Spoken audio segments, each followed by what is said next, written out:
Kalau mau kita luruskan, pertanyaannya itu salah.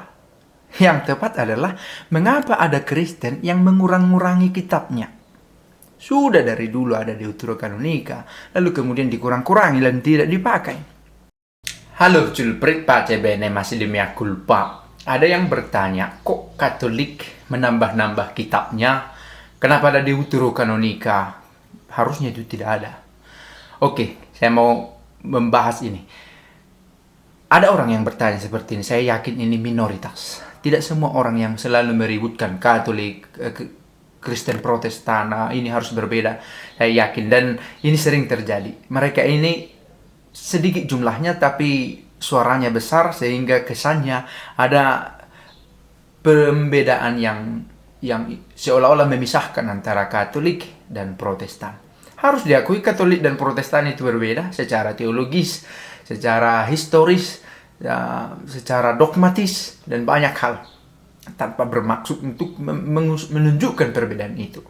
Nah, itu yang pertama saya mau katakan. Dan saya katakan ini, beri penjelasan tentang perbedaan ini bukan untuk membuat pemisahan juga, meskipun pada hakikatnya berpisah dan berbeda, tetapi untuk mempertegas bahwa Katolik tidak melakukan kesalahan dengan mempertahankan Deuterokanonika, dan dia bisa mempertanggungjawabkan itu. So, pertanyaannya, mengapa Katolik menambah-nambahi kitabnya?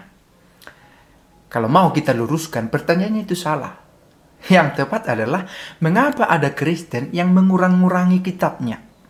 Sudah dari dulu ada Deuterokanonika, lalu kemudian dikurang-kurangi dan tidak dipakai. Oh, persoalan bahasa, karena bahasanya sudah tidak sesuai dengan bahasa Ibrani yang dulu dipakai dalam kitab Taurat, Nebiim, Ketubim. Kitab Perjanjian Baru itu memakai bahasa Yunani. Toh kita pakai. Katolik menambah kitabnya Deuterokanonika. Katolik tidak hanya menambah Deuterokanonika, Katolik juga menambah Perjanjian Baru.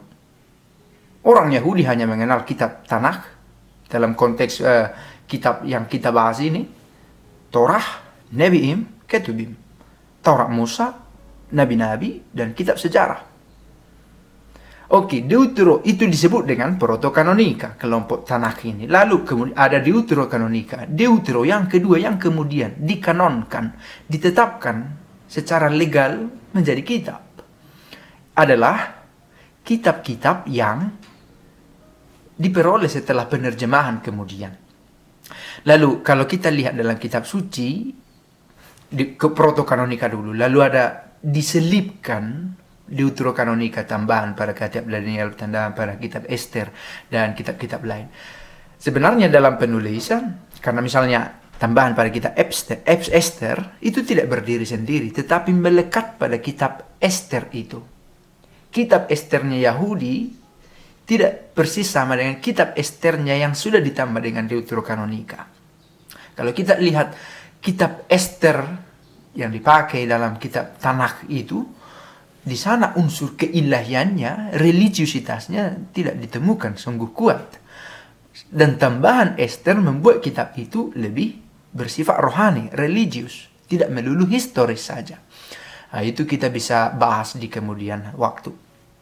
Membuat kitab itu, tambahan kitab Ester, membuat kitab Ester ini menjadi lebih religius.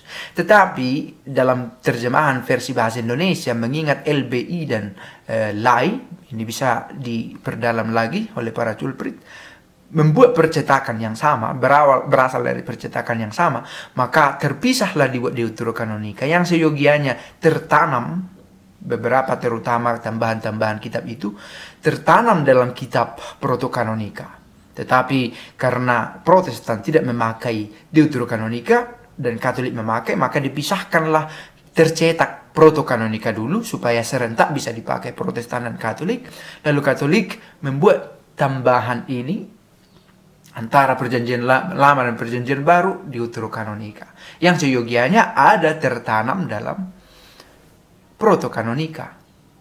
Nah, itu dia. Katolik kok menambah-nambah Deuterokanonika? Sekali lagi, bukan hanya Deuterokanonika yang ditambah Katolik, Perjanjian Baru, sehingga kitab itu bernilai kekristenan.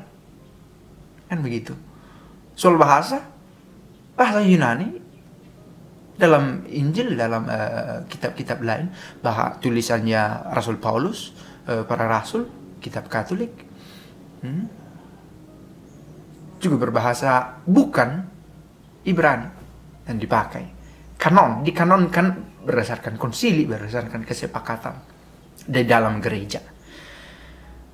Sehingga kitab itu kitab Kristen. Begitu.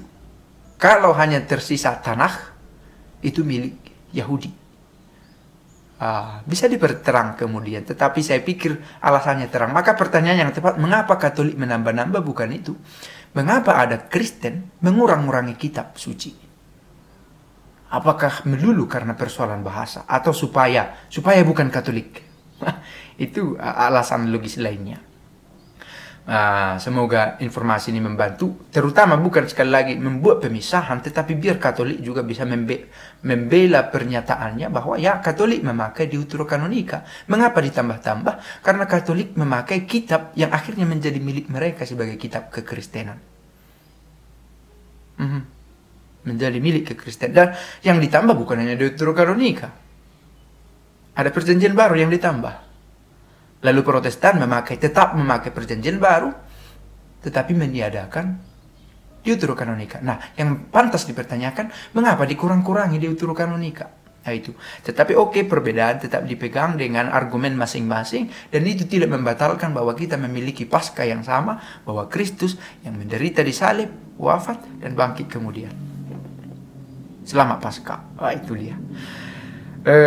Saya pikir itu saja jawaban untuk pertanyaan. Ada banyak catatan historis lainnya, ulasan-ulasan teologis dan biblis, tetapi terutama kitab ini adalah dari konvensi, kesepakatan dalam istilah sekarang, tapi dalam konsili dibahas dan dirumuskan demikian, ditetapkan demikian, dibuat kanonnya demikian, sehingga ada protokanonik, deuterokanonik, dan New Testament. Perjanjian baru ada Old Testament dan New Testamentnya. Pace bene.